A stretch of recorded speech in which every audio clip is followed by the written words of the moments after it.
Hello guys, কিতা খবর? আশা করি আসো বালা। আমি হইলাম মুন্না তালুকদার আর আপনারা দেখরা মুন্না অফিসিয়ালি ইউটিউব চ্যানেল। 3 দিন কুর মেঘর দৃশ্য আপনারা একটু দেখতে পাইবা। পূর্ব কাটিগড়া গোয়ালিফার এবং লামার দুধপুরের অবস্থা মাত্র 3 দিন কুর মেঘর অবস্থা। 3 দিন কুর মেঘে গোয়ালিফার দুধপুর লামার দুধপুর ভরা জল আখা। আপনারা দেখতে পাইতরা এখানে একটা এলপি স্কুল আছে। স্কুলে মানে বাচ্চারা পড়াশোনার যাওয়া বা করতে তখন মানে জল হয়েছে 3 দিন করে জল। তোমাদের এই ভিডিওর মাধ্যমে দেখতে পারবা কতখান জল হয়েছে মাত্র 3 দিন করে মেঘে। 3 দিন করে মেঘে যদি এরকম হইতে পারে, আরো 2-1 দিন মেঘ দিলে কিতা অবস্থা হইব।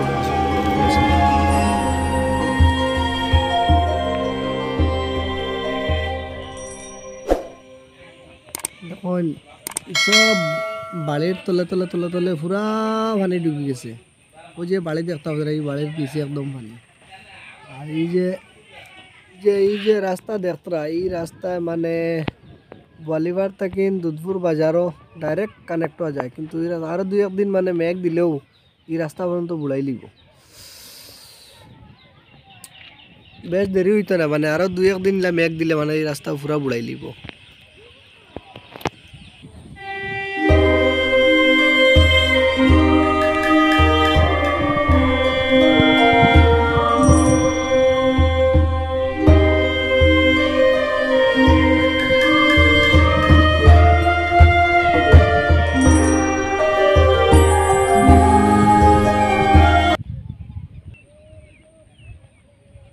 একটা গড় দেখতে পাইতরা, এই গড়ের মানুষে আমার মনে হয় খুব কষ্ট কতরা।